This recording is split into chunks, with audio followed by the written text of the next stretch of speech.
These are all the limitations. So if you really work out, after all, we want optical microscope to see. So you need to use only visible radiation. And in the visible radiation, what you can see with the lowest frequency is in the violet region. Let us say, I don't want to ask questions now, I will ask later. So the violet wavelength is something that will limit. And then you have the refractive index, so you can use oil immersed microscope. And then theta cannot be 90 degrees, then it will be touching, so there is a limitation. So with all these limitations, if you really look at it, resolution limit is something around 0.3 micron. So even if you are, see, this is something which is theoretical, but in practice there are many other problems which come in, like what is called aberrations. The lens should be a perfect lens in order to realize this. But a perfect lens to make is not so simple. That's why the cost of microscopes are much higher. Even to get this resolution, it is not so easy. So lens making is very important in that one, the optical lenses. So to get a perfect lens, if you do it, if your ideal lens, if you get it, still theory says with the far field microscopes what we are having, we can see objects as small as 0.3 micron with decent resolution. But to see atoms and molecules, you have to go much. The atoms and molecules all sizes are on the order of, angstroms. And some bigger molecules probably on the order of nanometers, and macromolecules probably a few tens of nanometers. But to see these atoms and molecules, you need to really look at something which are better by means of optical microscope. It's not possible because you need to have a resolution at least 3,000 times higher. So, but doesn't mean that optical microscopes are useless, because that's the most probably used instrument in the world for many of our applications. If you go to any diagnostic lab, you will see a microscope. Without microscope, you cannot see the blood cells, you cannot see the viruses and so on and so forth. So these are very important, but they have a limitation. So you have to go to much higher frequencies or lower wavelengths to get that limit. Delta D, as I said, is proportional to the wavelength. So you need to really get higher resolution, means you need to really go to much lower wavelength. So the electrons, I will just touch upon that fact. The electrons are something which will, with electron beam, has much lower wavelength, which can be used. So we need to really go to much higher frequencies. That means, as I was telling, you have a range of wavelengths.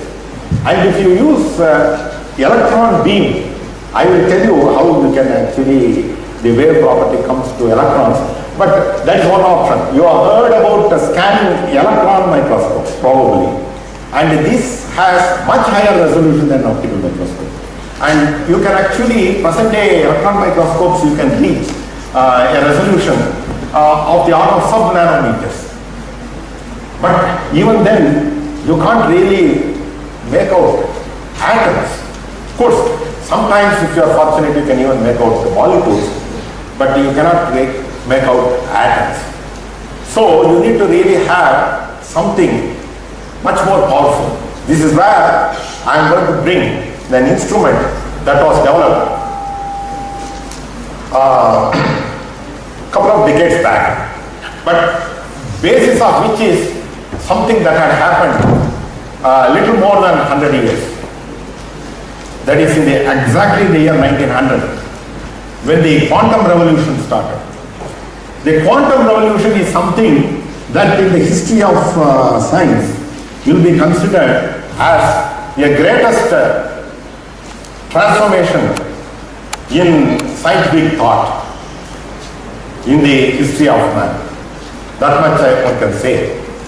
This is something that has actually made possible almost everything that we see around, and we look. But all this started with Walk in the Garden by Max Planck in the year 1900. He was very much exercised by certain phenomena that was happening in what is called black body radiation. The black body radiation profile, something which I'm sure that you would have studied, was not something that the behavior with respect to temperature was not something that could be explained by classical laws of physics that was existing at that time.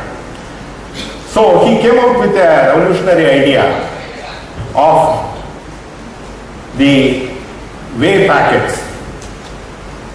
It was not really called a quantum at that time, but as by wave packet. That is the energy of a black body as a function of temperature. The profile is something that had to be explained. And that could be explained only when you say that the energy is emitted as packets,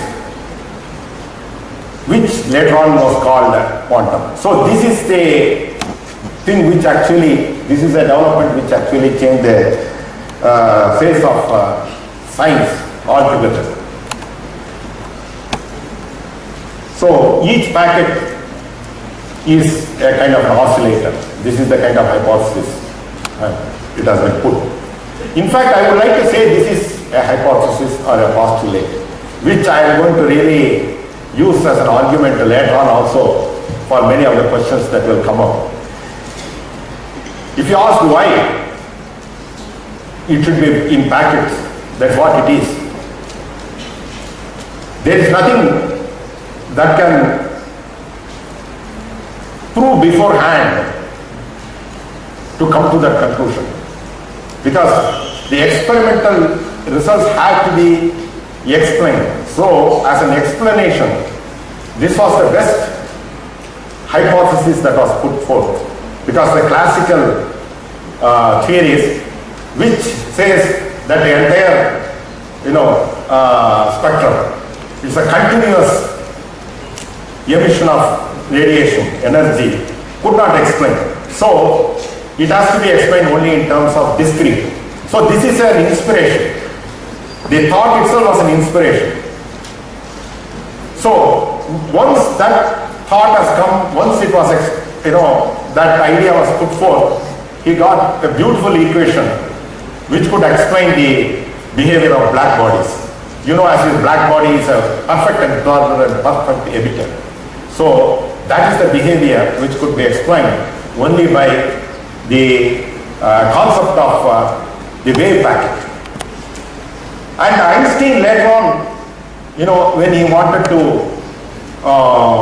in his phenomenal work in 1905 and later, where he worked on so diverse issues at the same time, sitting in what? Patent office. He was not sitting in a laboratory, he was sitting as an official in a patent office, where he thought about this, explanation of photoelectric effect. And then he came out with that idea. It is light which is present as photons or wave packets, which is responsible for removing the electrons from the metal. The electrons are bound to the metal through what is called the work function or binding energy. It has a binding energy. So you need to supply sufficient energy. So unless the frequency of your electromagnetic radiation is above a level, what is called a threshold frequency, the electrons cannot be removed. So he proved it with his theory, where he assumed light exists as quantum. That's where that original Planck's E equal to h nu came handy here, and he showed that light exhibits the in fact all electromagnetic radiation has this phenomena of quanta. So that got universalized after Einstein's paper on photoelectric effect. But it is the younger lot at the time, Erwin Schrödinger and Werner Heisenberg, who worked on further who took it a much bolder stand than the earlier Einstein and Planck, and came out with propositions which made the quantum theory an extremely fascinating discipline to study even today, because many of the behavior at that level of micro